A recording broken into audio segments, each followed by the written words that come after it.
Bismillahirrahmanirrahim. It's me, Umair Mahmood from Anglo-American English Center, Mardan, Rawalpindi. So basically today I'm going to talk about language cert speaking. We will be generally talking about all the 4 parts included in language cert speaking test. So as most of the students get confused in language cert speaking that what would be there, they are in worry, they are worried about that what will be there in the test. So like basically there are 4 parts in language cert speaking. The first one is introduction, the second part is situational role play, the third one is flow chart, as well as the last one is cue card. In introduction they will ask you certain questions, like the very first question is about your full name. So your full name includes your first name as well as your second or your surname or your family name, which we call family name also. So it also includes spelling and what the examiner can call you. Okay, most of the time like the students say that you can call me by my first name.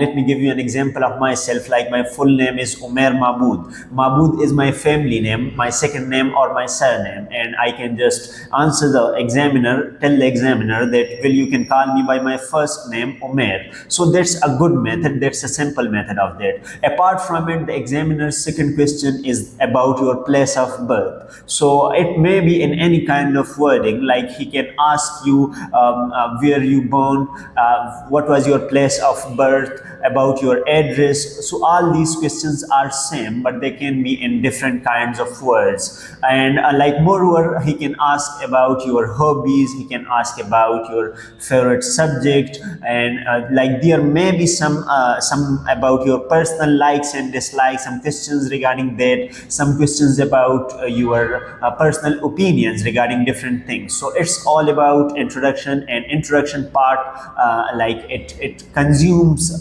like 3 to 5 minutes. It must be between 3 to 5 minutes. It's a kind of simple introductory part. Now we are heading towards the second part, that is situational role play. So basically situational role play is a dialogue. Typically there will be 2 to 3 situations per speaking test. So a dialogue is like, as we can determine from the word dialogue, like communication between 2 persons. So the candidate or the students will have to talk on those situations, will have to communicate on those situations with the examiner. Typically there are 2 to 3 situations in one test, in one speaking test, and like the situation, the examiner will provide you the situation and you will have like to talk about that situation with the examiner. But the most important thing is that the first one the examiner will start, and the second one the student will have to start the second situation, and the third one it depends on the examiner. Sometimes the examiner starts as well as like the students may also start. And keep it in mind, the most important thing about situational role play is that don't go for lengthy discussion from one side, go for small chunks, go for a chunks communication, like about that situation. Give examiner the turn of speaking, don't go for a lengthy line or lengthy dialogue in that. So it's all about situational role play. This part also like consumes 5 to 6 minutes. It's all about now, it. Heading on towards the third part, that is flow chart. So majority of students get confused in this part. Like you will see a flow chart on your screen. There will be a chart shown to you on the screen. There will be 15 seconds time for the preparation of that flow chart, and you can like closely observe that flow chart during those 15 seconds. After that you have to start talking about the topic. There will be a topic in the at the top of the screen which you can see, and there will be some relevant points or elements to that topic.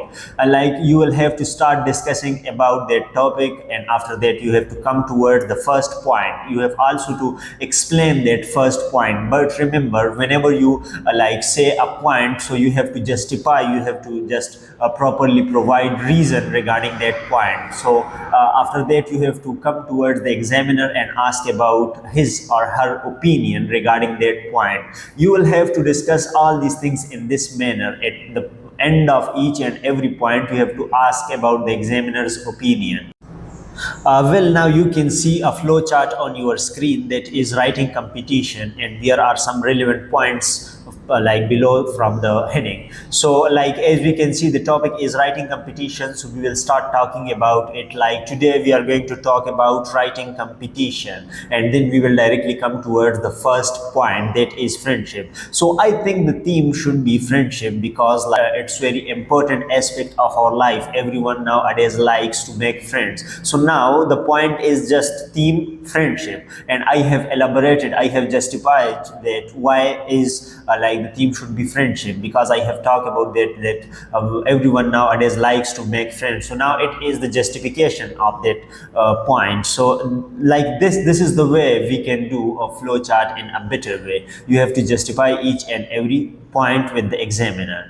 So after you have elaborated the first point with the examiner, you have to ask about the examiner's opinion regarding that point. It is very mandatory or compulsory that you have to ask about the examiner's opinion at the end of each and every justified point.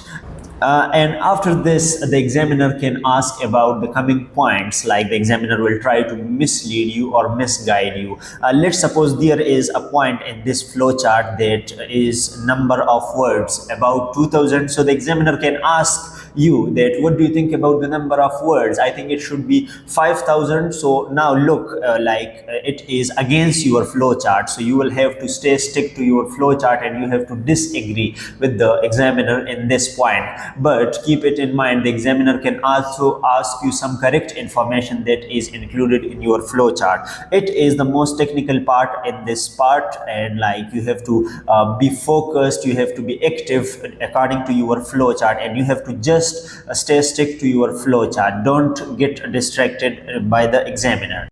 Well, the most important thing about flowchart is that whenever you say something, whenever you agree with the examiner or you are disagreeing with the examiner, but you have to justify your point or justify the element that you have just described with the examiner. And moreover, if the examiner does not ask you any question in the other points, so you have to just perform the whole flowchart, discuss that till the end of that. So it was all about the flow chart. Now the cue card.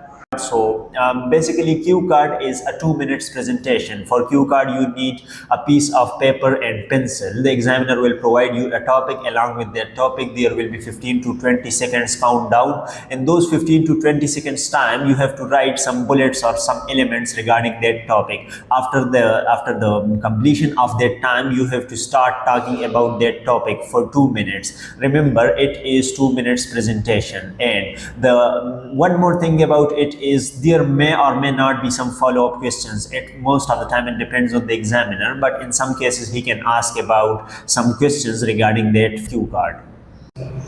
So it was all about LanguageCert speaking module. So if you have got any kind of queries, any question, you can ask in the comment box or you can contact us on our number. Thank you for listening.